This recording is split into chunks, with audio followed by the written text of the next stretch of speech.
Welcome to my YouTube channel daily discoveries. ఈరోజు మనం వీడియోలో పర్ఫెక్ట్ కొలతలతో సాంబార్ ఎలా చేయాలో తెలుసుకుందాం. సాంబార్ కోసం కావలసిన పదార్థాలు ఎలా తయారు చేయాలో ఇప్పుడు తెలుసుకుందాం. ముందుగా ఒక గిన్నె పెట్టి అది హీట్ అయిన తర్వాత అందులో ఒక 3 టేబుల్ స్పూన్స్ వరకు ఆయిల్ వేయాలి. ఆయిల్ హీట్ అయిన తర్వాత అందులో మనం 1 స్పూన్ జీలకర్ర, 1 స్పూన్ ఆవాలు వేసి బాగా మగ్గించాలి. అవి మగ్గిన తర్వాత అందులో ముందుగా తరుముకున్న పొటాటో ముక్కల్ని వేసి బాగా మిక్స్ చేయాలి. ఆ పొటాటో ముక్కలు బ్రౌన్ కలర్ వచ్చే వరకు మనం మగ్గించాలి. అవి మగ్గిన తర్వాత అందులో ముందుగా తరుముకున్న ఉల్లిపాయ ముక్కల్ని కూడా వేయాలి.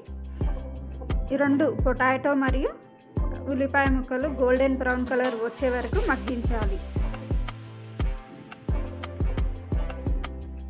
స్టవ్ సిమ్లో పెట్టి ఈ 2 మనం మగ్గించాలి. పొటాటో మరియు ఆనియన్ ముక్కల్ని మగ్గించాలి.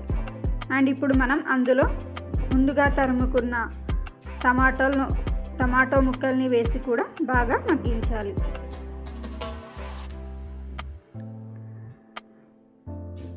టేస్ట్ కోసం పచ్చిమిర్చి కూడా వేయాలి. కేవలం 1 మాత్రమే వేయాలి, ఎందుకంటే మనం అందులో వట్టి కారం వేస్తాం కాబట్టి కేవలం టేస్ట్ కోసం మాత్రమే గ్రీన్ చిల్లీ వేసుకోవాలి. అది వేసిన తర్వాత అందులో చిటికెడంత పసుపు వేసి బాగా కలుపుకోవాలి.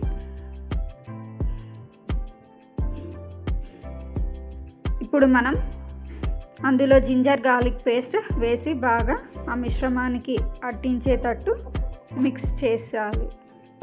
ఇలా మిక్స్ చేసుకున్న తర్వాత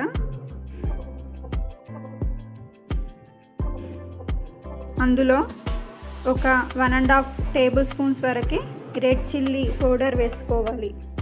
వేసుకొని బాగా కలుపుకోవాలి. కారం అడుగంటకుండా మనం అందులో కొద్దిగా వాటర్ వేసుకోవాలి.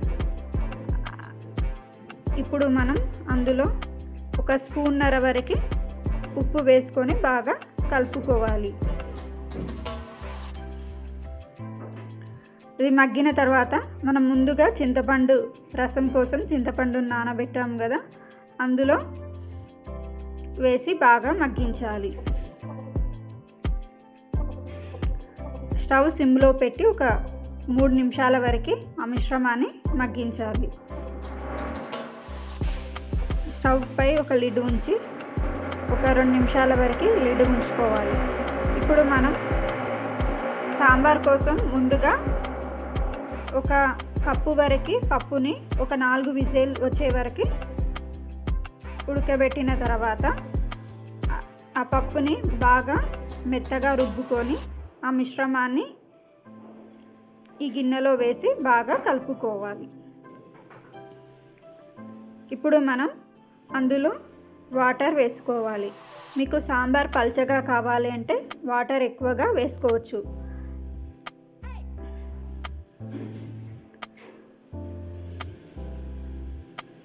వాటర్ వేసుకున్న తర్వాత స్టవ్ సిమ్లో పెట్టి ఒక 5 నిమిషాల వరకు సాంబార్ని బాగా ఉడికించాలి. ఇలా ఆ సాంబార్ ఉడికిన తర్వాత కొద్దిగా బెల్లం తీసుకోవాలి. ఆ సాంబార్ మిశ్రమంలో బెల్లంని వేయాలి. ఇది ఆప్షనల్. మీకు స్వీట్నెస్ కావాలి అంటే బెల్లం వేసుకోవచ్చు, లేదా మీకు బెల్లంని స్కిప్ చేయొచ్చు. ఇలా బెల్లం ముక్కలు కరిగే వరకు మనం బాగా ఉడికించాలి. ఇలా ఉడికిన తర్వాత కొద్దిగా సాంబార్ మసాలా పౌడర్ కూడా అందులో వేయాలి. వేసి బాగా ఆ మిశ్రమాన్ని కలుపుకోవాలి.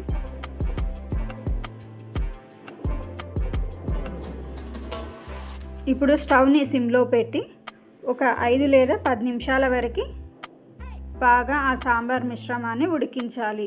అప్పుడే మనకు టేస్టీగా సాంబార్ అనేది వస్తుంది. అంతే, ఎంతో రుచికరమైన సాంబారు రెడీ. ఈ సాంబారు ఇడ్లీ కానీ వడలకు కానీ ఎంతో బాగుంటుంది. మీకు కూడా ఈ సాంబార్ రెసిపీ నచ్చినట్టయితే మా వీడియోని లైక్ చేసి, షేర్ చేసి మరియు సబ్స్క్రైబ్ చేయండి. Thank you for watching.